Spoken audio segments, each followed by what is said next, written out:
All right, everybody. Good evening. Good evening. Good evening. This is Pastor Wendell Jones from Changing Your Mind Ministries. And I am so excited tonight to present my friend, my member, this young lady who's doing a fantastic job in the community, fantastic job in our church, putting her gift on display. So, welcome with me tonight, Miss Tanika Dillard. Tanika is exceptional, and you guys are about to find out all about that. Yeah, I'm hyping her up and making her even more nervous because she's already nervous, y'all. Thanks so So, much. y'all be kind. um, but what we wanted to do tonight, guys, is that talk about a very serious subject, the subject of grief and how this pandemic is affecting us all in the area of grief. Discussing and teaching and breaking down the components of grief has become a specialty that Tanika has developed. And I'm going to let her tell you in just a second how God got her to that. But again, Tanika, thank you so much for taking time away from your family tonight. I'm sure it's hard to keep the boys out of the room, especially Evan. Yes, And I'm kind of over here running the room absolutely. tonight, so I laugh. But I need to lock the door. Tanika's going to tell you now. Please, y'all. I'm asking for your patience a little bit with us tonight, because from time to time you're going to see a little delay in the broadcast, maybe a snag or two. As you can imagine, so many people are on the internet right now, and bandwidth is becoming an issue. Not only with Facebook, but with Charter and all the various internet providers. So we may have a little, the video may catch a little bit, but just be patient with us, and we're going to work through it, and we're going to still provide you with this information that's going to help you to deal with this season that we're in. And without that, without further ado, Tanika, do me a favor, please. Just tell the people a little bit about yourself and how you came about this calling. Okay. First of all, thank you so much, Pastor, for inviting me to share this space with you. I'm honored to walk alongside you and serve under you in ministry, and just to be here tonight to share what is passion for me when it comes to grief. So I'll share a little bit about who I am and how I got to this place. So, my husband and I, once we got married, we knew immediately that we wanted to start a family. And we had no problems making that happen. But the problem happened at 16 weeks in pregnancy when my water broke and our first daughter died. And like everyone around us, we were completely shocked and stricken with grief, but we were determined that we were going to keep going. We were going to have the family that we had always dreamed about. And our dream ended up in recurrent heartbreak. So not only Mm. did we lose one daughter, we ended up losing three and within a 3 year time period. Um, Nevertheless, after all of those losses, we were determined that our hope and dream of having a family was bigger than the pain that we had experienced. So thankfully, I went to Chicago and was able to find the expert to help the condition that I had called an incompetent cervix. And because of that and our prayers, we were able to have a son who is now 9 years old. Our son, Ethan, after Ethan was born, we had a surprise pregnancy. Our son Grayson, we found out when I was 5 months pregnant that I was pregnant. So I was moving right along at 5 months, not having a craving, morning sickness, or anything. But we found out that we were pregnant, and we were excited and welcomed that pregnancy. And just before my due date, 2 days before I was scheduled for my C-section, I went into the doctor, and our son Grayson had died due to a cord accident. And we were determined, um, despite the heaviness of the grief that we experienced, of all of the grief, that one was the most traumatic, because we had a baby shower, we had a room set up, we had everything to bring a baby home, but we ended up at a graveside. Um, and we were determined that we were not going to end our story on a loss. We were going to Amen. do the work, go through whatever pain we needed to, so that we could have the family that we wanted, but also so that we could encourage other people that loss is not the end. There is so much Yeah. life after that. And so we needed to pull out every lesson that was in the pain so that not only we could get it, but so that we could go back and help other people. And because of that, I was compelled to write a book about our story. It's called Building a Family Breaks My Heart. It's a bestseller on Amazon, and I'm so happy that I'm able to share that work.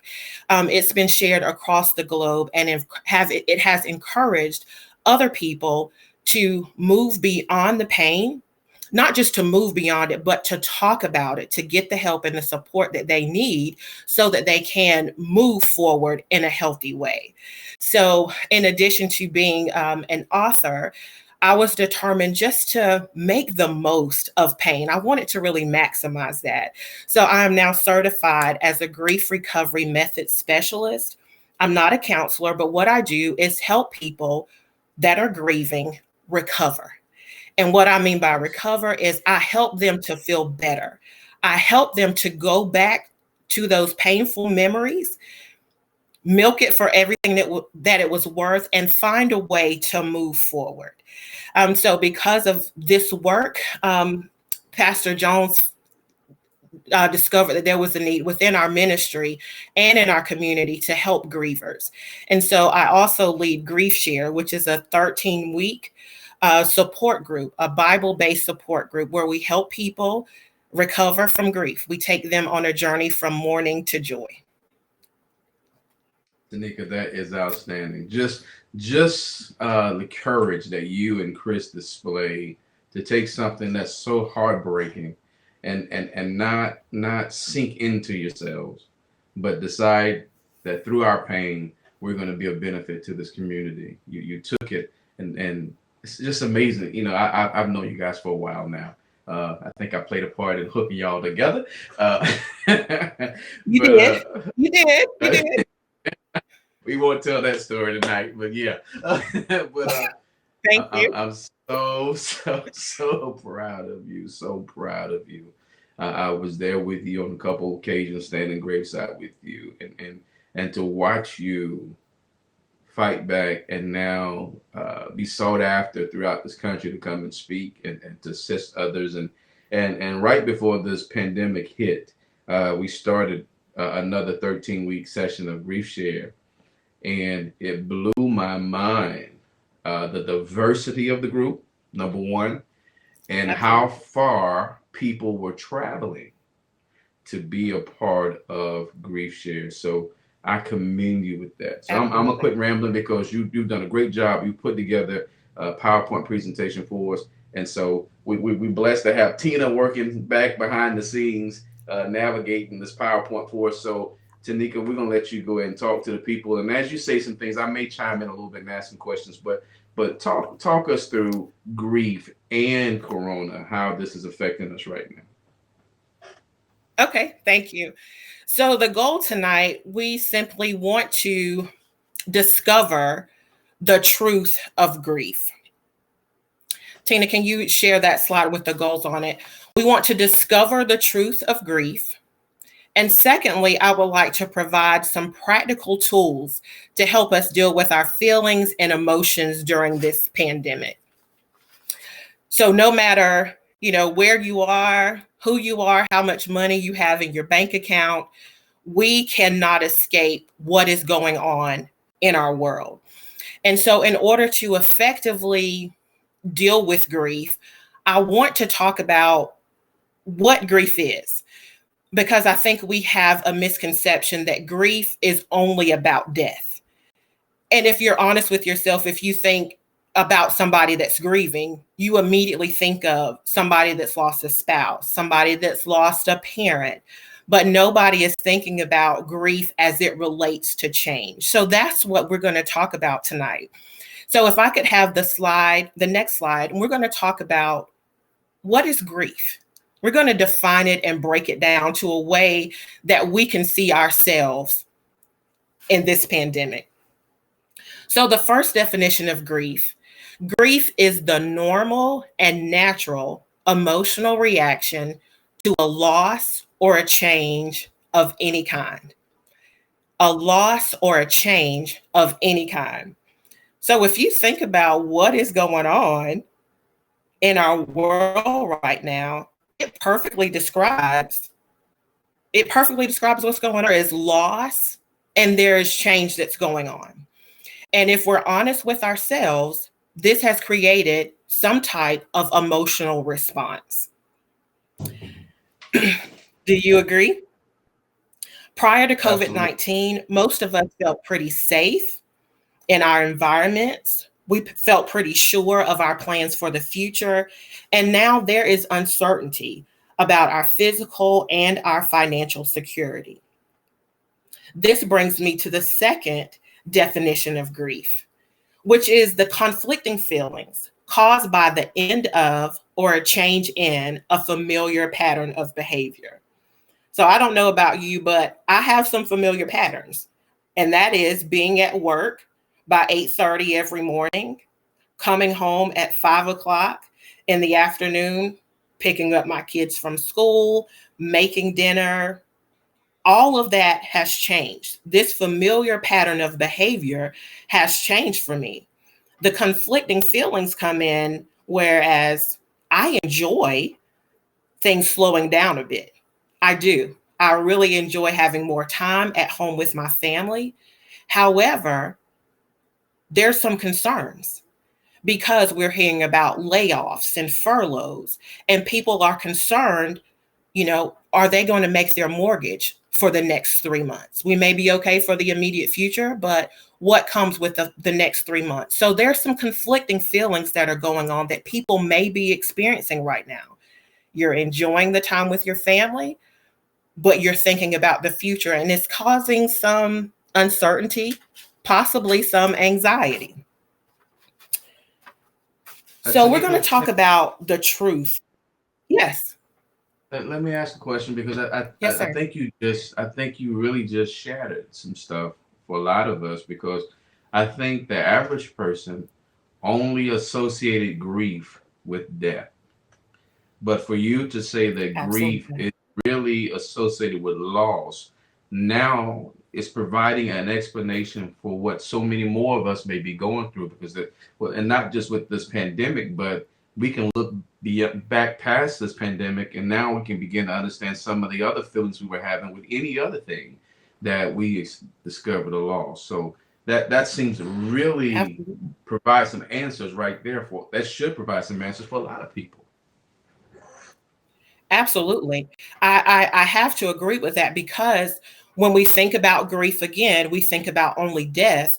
But when we look at it from the context of grief is related to change or a loss, there are numerous things that have changed in our lives, in relationships that cause grief. One thing, and Mm. I'm jumping a little bit ahead of myself with this, but I think it's perfect to tie in with what our thought is.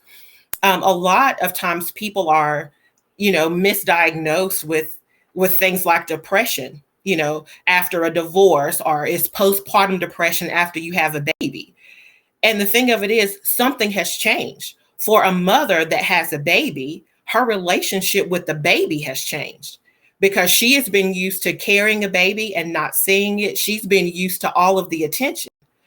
But once she has the baby, all of the attention shifts away from her and it shifts to the baby. Wow. They're often labeled as having postpartum depression. And I disagree with that. I think a lot of women grieve the relationship that they've had with their baby. They grieve the relationship they've had with their spouse because everything has changed.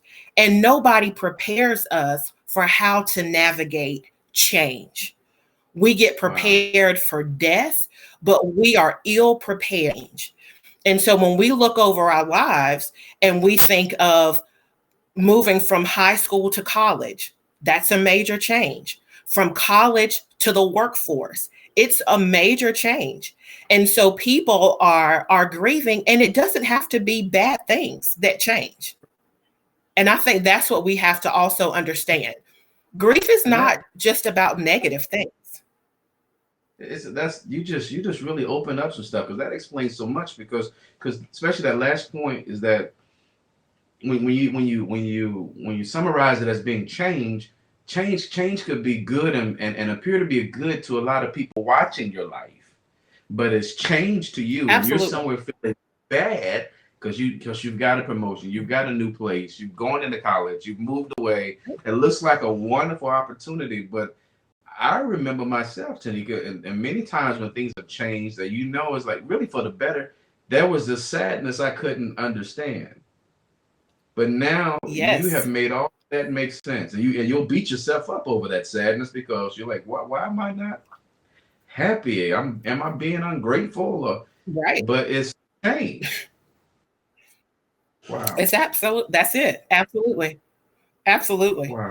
So let's talk about the truth about grief. And again, I think it's important to highlight that grief is not just about the sadness. So the truth about grief is everyone grieves differently. They grieve in their own way and at their own pace. Grief is not universal. You can't line up a group of 10 people and say, okay, you all have the same signs and symptoms. You all are grievers. Grief is as individual as your thumbprint. So everybody does it differently. My husband and I, when we lost our children, we grieved completely differently. He wanted to pray and I wanted to sleep. I didn't want to talk to God. I didn't have much to say, but we grieved differently. We handled it differently. So nobody is going to do this thing the right way or the same way or at the same time. One of the truths about grief that I love to highlight is that people often want to talk about the stages of grief. And through research, through the grief recovery method, we found out that there are no stages of grief. Now, you can pick up some books and find it, but if you go back to the original author, and this was from 1969, Elizabeth Kubler-Ross, she wrote a book called On Death and Dying.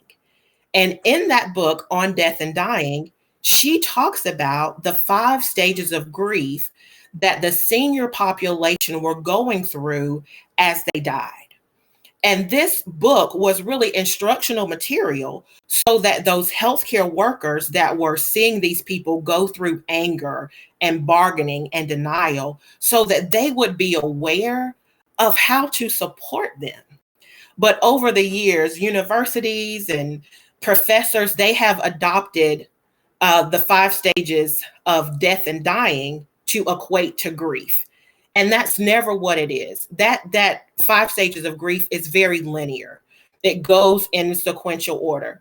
And if anybody's ever been through grief, you'll know that grief is anything except linear. It is very chaotic. You can't draw a line to bargaining and then a date when you move to acceptance. You'll go back and forth, and there'll be plenty of other emotions that happen. So don't expect if you are grieving during this pandemic, don't box yourself into those 5 emotions, because that does a disservice to the griever. The next truth is grief is not a pathological condition or a personality disorder. And I alluded to this a little bit earlier. One thing that I have discovered is whatever we misdiagnose, we will mistreat. And this is from a medical perspective. Yeah. So if we misdiagnose grief as depression, it's going to be mistreated. Grief is going to be medicated. And so what has happened in our society is there are a lot of grievers that simply want to be heard, yet they are suppressed by medication. So the truth about grief is grief is not depression. They are totally different. And by no means am I saying that there are not people that are clinically depressed. There are. There are. What I'm also saying is that it's often misdiagnosed because grief and depression look very similar. The symptoms are very similar. There's isolation, there's lack of energy, you're withdrawn in both situations. And if you go to a doctor, The doctor is not going to say, well, have you recently lost a job? Have you recently done A, B, and C, to really get to the root of your grief? If it sounds most like depression, that ICD-9 code fits, but there's no ICD-9 code for grief. So there are a lot of grievers that are medicated, and they really need to talk, recover, and get it all out, if that makes sense. And grief is intense and chaotic. Say that again, sir. It did. It did. It made a lot of sense, because I guess what it made me think about was in my 49 years, I've gone to more than my share of funerals, and I've noticed sometimes in funerals that many of the people are being medicated to handle the funeral process. And so you're making me think about that. Is that suppressing the need to express the grief? Is it delaying the expression, or causing more damage to the person? Absolutely. Absolutely. I have to think it is. Although I work in the medical field, that's not my expertise, but just from my personal experience, I believe it is. I believe it causes more damage to suppress those grief emotions rather than to deal with it. One of the things that we are taught in our grief share is that suppressing of emotions is detrimental, because when you suppress emotions, you're just burying the emotions under your activities. But there will come a resurrection of those emotions that we won't have control over. And so you can be walking through the aisle in Publix and have a breakdown, because whenever we suppress our emotions, we give our emotions the right to come up again whenever they want to. So there'll come a resurrection of our emotions if we don't deal with them. That's good advice to me. Okay. Yeah, because I'm sure that some of the listeners tonight, you just answered some questions for them, because they were trying to figure out, why did I break down at the red light? Why did I just lose it at the most inopportune time? Those because your body can no longer keep that emotion contained. Absolutely. And grief always gives us invitations. It always gives us invitations to deal with them. We feel it coming on. We feel when the eyes are misty, or we feel the heaviness in our chest. That's an invitation to engage with your emotions. But if we continue on just going about our daily activities, then we're suppressing it, and then it will show up. It will show up at the most inopportune times. So this leads right into our next. But before we go on, because this you made me think of something that I think is real important, because this was so eye opening to me, and you taught this to some of the people at our church, and we probably need to teach this to our altar workers, and other churches need to teach it to their altar workers. But I remember you saying one time, when somebody was crying, you were telling them, say, don't go up and rub their back. Don't be so quick to hand them some tissue, because that was indicating to the person it's time to stop. Can you talk about that a little bit? Absolutely. Absolutely. Thank you for bringing up that point. I love that.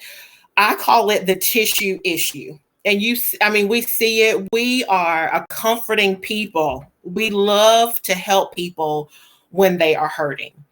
And, in and of itself, that's great. But the problem with that is, when you see somebody and they are crying, grievers need to become complete in the emotion that they are having in the moment in which they are having it. Okay, I'll say it again. Grievers need to become complete in the emotion that they are having in the exact moment that they are having it. And so what happens is, when the sweet usher comes up and slaps tissue in my hand, what you're saying is, your tears, we notice your tears, you need to stop them. The goal of grief, or the goal for grievers, is to become complete.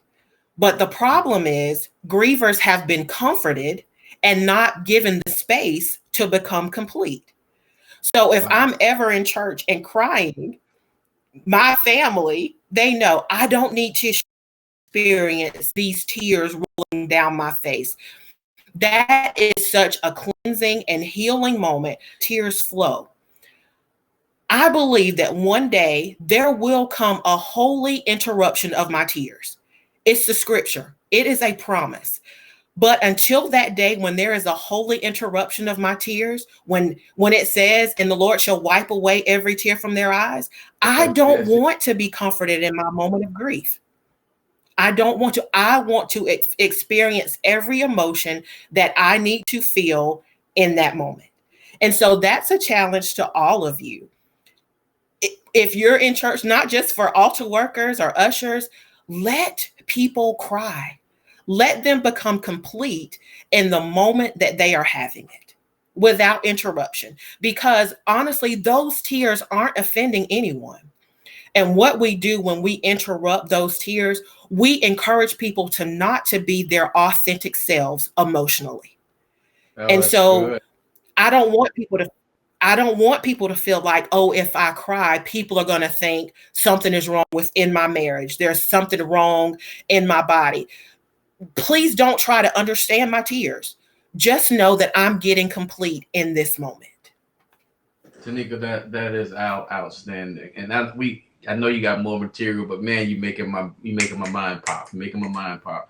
Um, and I'm sure you help me with this too, because what you just said made me think about a societal issue in terms of how we treat our men and how we treat our little boys. Yes. And we start off Yes. real early teaching us, suck it up, don't you cry. Mm-hmm. And I think, a lot of Right. that is manifesting itself in angry men, manifesting itself in high blood pressure and all kinds of illnesses. But what is your advice to us, especially the body of Christ, in terms of making it safe for men to express those tears?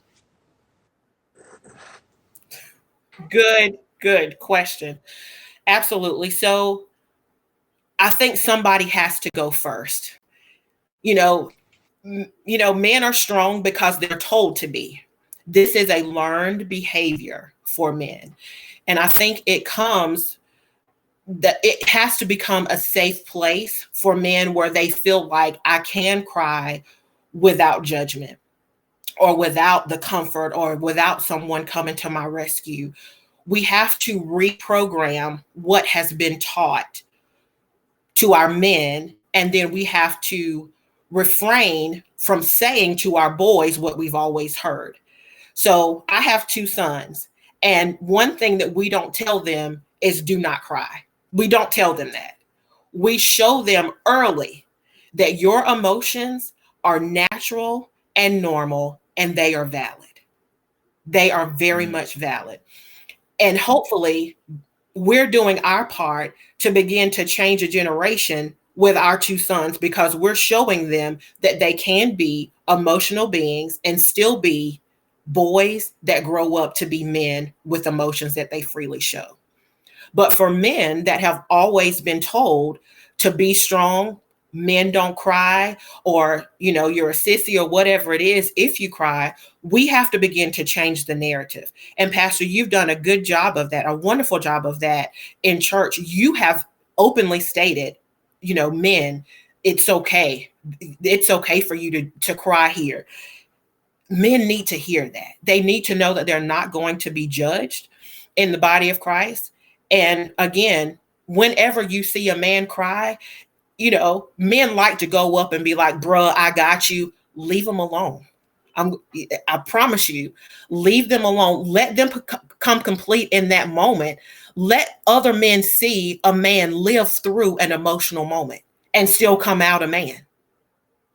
So Wow, I that's think good. we just begin to change the narrative and embrace it. Outstanding. I'm gonna stop. I was about to tell a lie. I was gonna say I was gonna stop your PowerPoint because I'm probably gonna have something else to ask in a minute. But let's jump back into the PowerPoint. Thank you so much for entertaining that question. Okay. Thank you. Okay, so the next slide about the truth about grief. How does it impact us? And the truth is, grief impacts our entire being. It affects our physical health. Many people have gone to the doctor after a traumatic experience and they have high blood pressure, or there's become changes in their physical health. People have back pain and shoulder pain because we are carrying the tension here in our shoulders. And so we don't know why we're suddenly carrying, all of this pain. It's because we're carrying the weight of grief. We have shoulder pain, chest pain because we're so tight. We're not releasing. So grief affects our physical being. It also affects our mental health. People are confused. And of course, I'm not speaking this on people, but the truth of the matter is people have some mental issues, not depression, not post-traumatic stress disorder, but there are mental health issues and challenges that come from grief. Grievers are often disorganized, and I have been a disorganized griever. In our deep states of my car, and he would say that my car was an extension of my purse because it was totally disorganized. It was Hurricane Katrina in my car. Everything was there and it was in no organized fashion. And it was because I couldn't formulate how to sort anything out. My life was a mess. My emotions were a mess, and everything around me looked like what was going on inside of me. And it also affects our ability to concentrate. You can start on a task, you can be doing your work, and then you're immediately thinking about, oh, what do I need from the grocery store?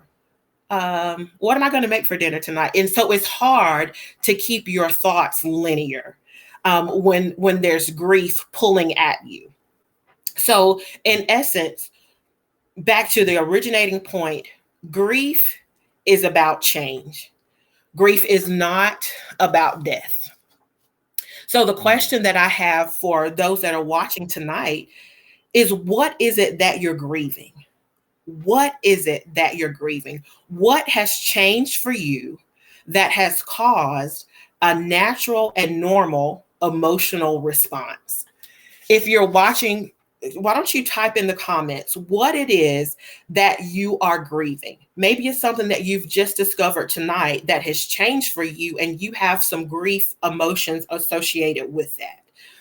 I want to talk about some common things that have changed for people. Of course, this is not all inclusive.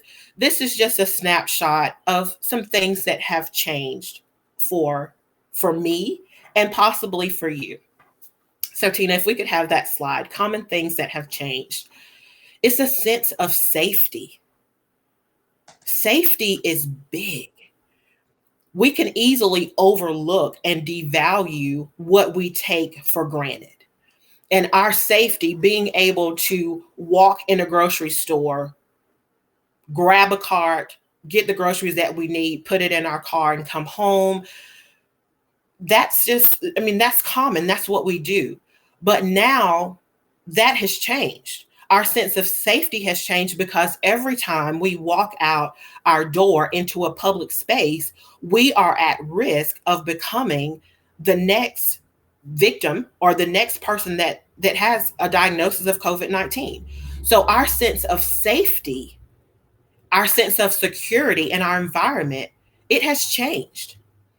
One thing that is big for us, our normal routine that has changed, is our ability to gather together. Attending church services or attending dinners with your family. That is huge for me. For me, I'm a hugger. I don't want to see you and shake your hand. I am a hugger.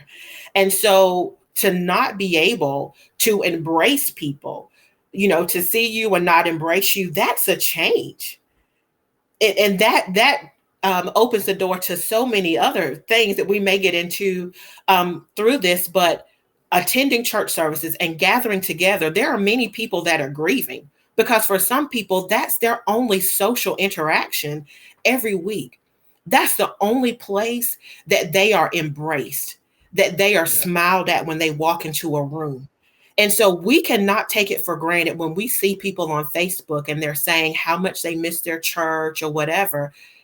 It is real, because for some people, this is what brings them hope. It is what inspires them. It's the hug or I love you from somebody else that fuels them for the next week. And so while I am so thankful for the blessing of Zoom and Skype and video chat, it doesn't touch our need for Right. personal touch. There is such healing that comes from that. And so there are a lot of people grieving the fact that they're not being touched. Think about that. Think about how many hugs you get on a Sunday morning, or the handshakes that you get on a Sunday or a Wednesday. And we've gone like 3 weeks without being spun around and hugged 50 times. That's grief. If you're missing it and you're longing for that, that's grief. There are pastors that are grieving the fact that they can't hug their members who are hurting. There are Absolutely. family members that have lost a loved one and they can't embrace family. This is Yeah. twofold grief. So don't downplay when you see people or hear people on Facebook and there are social media and they're talking about the things that they miss. You're aggravated. You don't want to hear what people are talking about, but we have to give pause to our emotions and say what it is we miss. These are the things that we value. And that's what this pandemic is doing. It's shining a light on what we really value.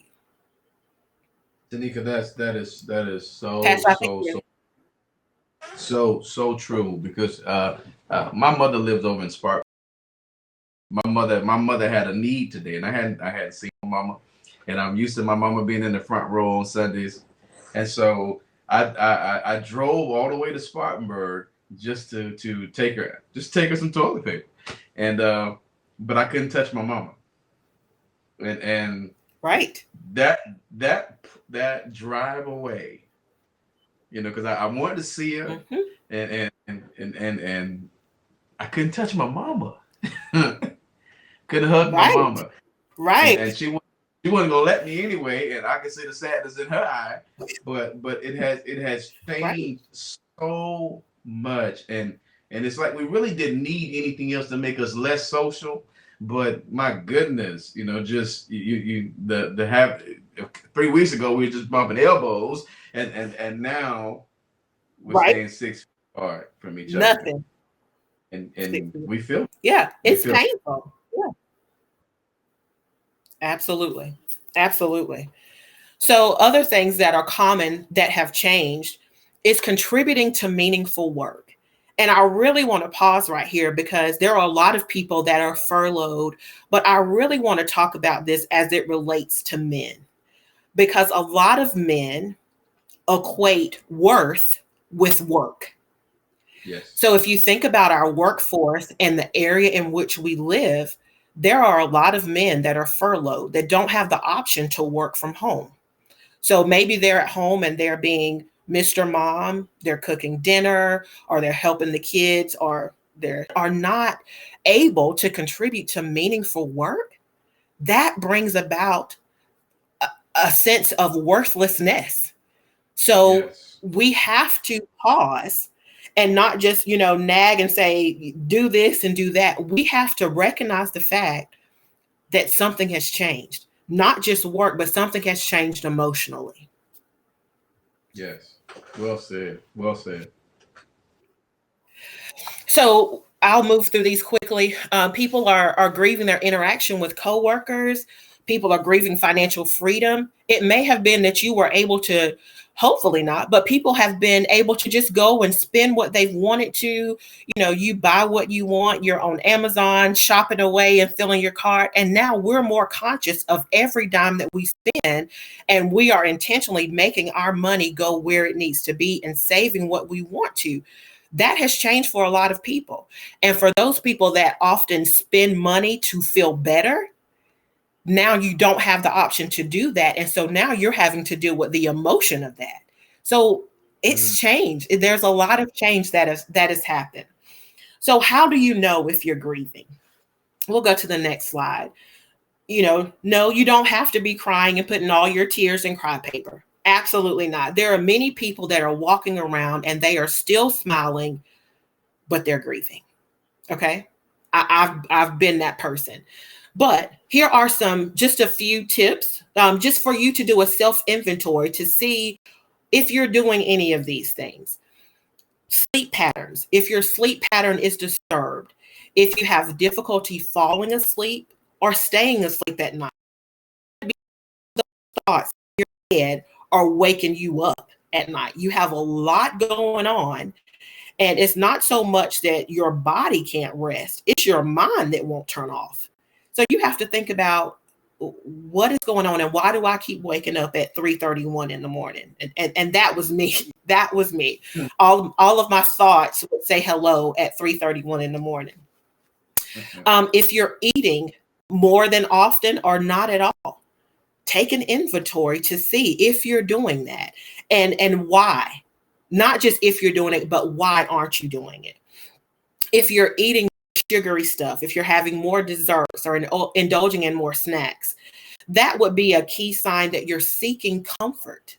Those comfort foods, you're really seeking the comfort. You can't embrace or be embraced by other people. So we still want comfort, and so we find it in food.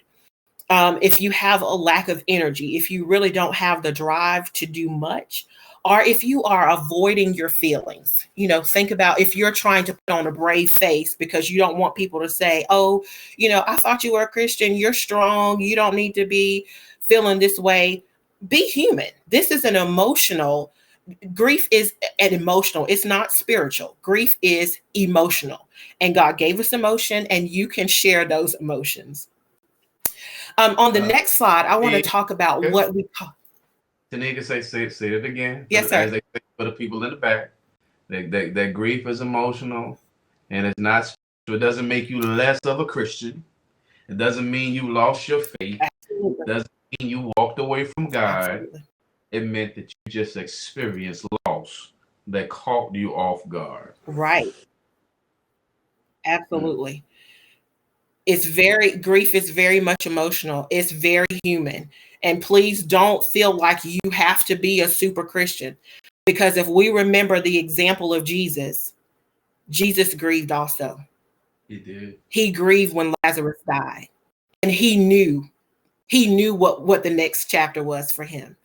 So if Jesus can have a moment of grief and show emotion, so can we. Okay. You don't have to be that strong for anybody. Absolutely. And he in the Garden of Gethsemane, he grieved the anticipation of the cross. He grieved the anticipation of momentary separation.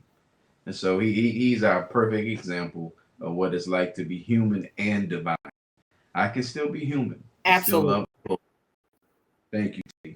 I'm certain that helped. Absolutely. So one thing that I call STIRBs, another thing to look at and take inventory to see if you are grieving. STIRBs is an acronym for short-term energy relieving behaviors. These are the things that we do to distract from feeling sadness or pain. Okay. This is anything that we do excessively to escape reality. Okay. So these are just a list, no judgment here. Just take inventory, see if you're doing any of these things. Excessive drinking of alcohol, excessive sleeping, drugs, gambling, shopping, keeping busy, isolation, you're burying yourself in work, or excessive social media. All of these things are short-term energy relieving behavior. It just takes your mind off of the reality. One of the things that I want to hone in on is keeping busy. A lot of people say, well, I'm just going to keep busy so I don't think about it. And I want to encourage you to really think about it. Think about what and do whatever you need to do. Like I said about emotions, when we bury them, there's going to come a resurrection that you're not going to have control over. So you can all the that you dealt with yourself. You have not done the most important project of becoming acquainted with your own emotions.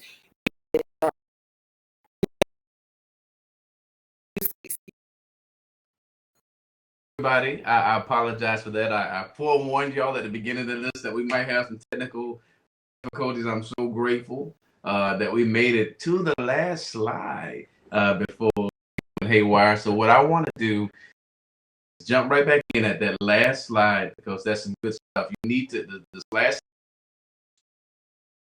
to walk us through that so this can help you how to deal with these next few weeks and even possibly months. So Tanika, tell me. So want to tell the truth about ourselves when they are you. A lot of times when people say, they call you on the phone or they see you in passing, they say, "How are you?" We immediately say, "Oh, I'm fine."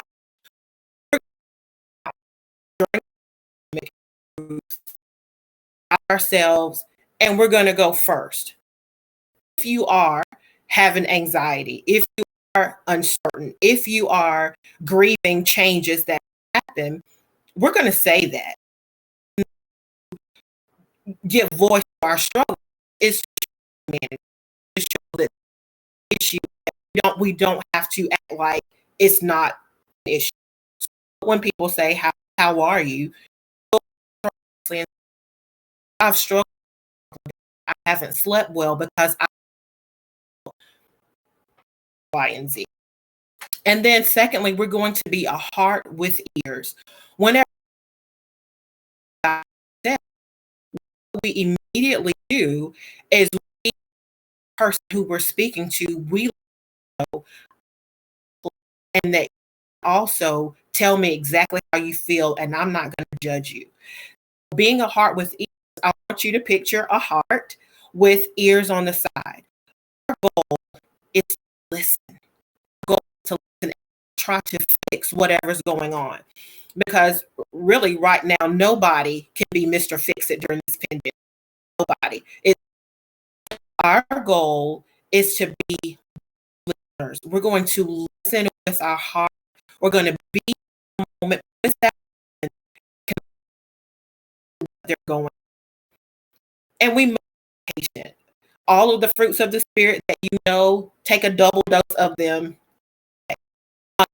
To be patient with people because don't always have all of their thoughts in my sentence structure.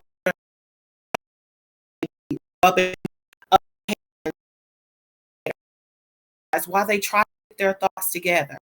And our goal is just to be patient, to let them get it out. Maybe say, just take your time, think about it for a few, and let me know, is there any?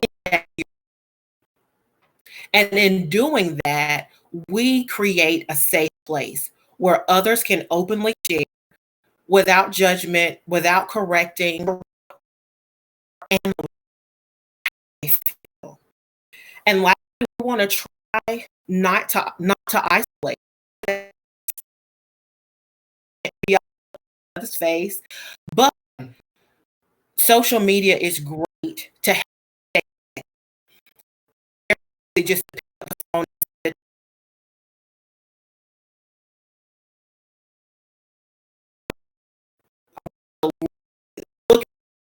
through chat or FaceTime, Skype, whatever it is. People need to know that I'm just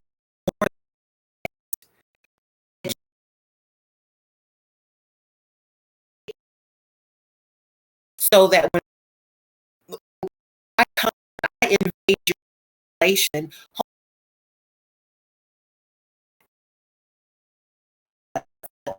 I just want to encourage all of us to pack in because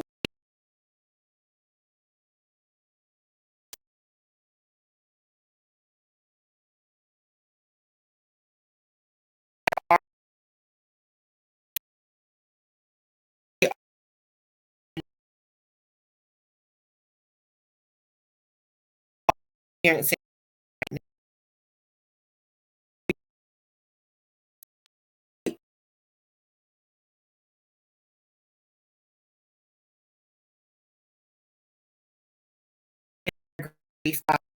place.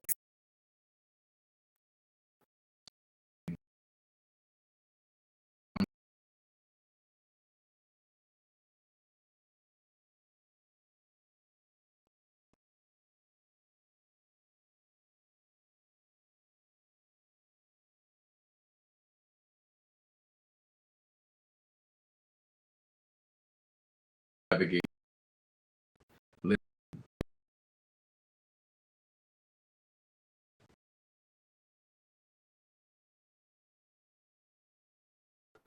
Not just for the church community, but for the secular community too. And I think she's gonna need it. And my that should be highly sought after once this thing settles, because we got to come out of this. We're gonna come out of this. They're gonna give us the green light one day, get back together again. But that's not gonna be in the end of the grief.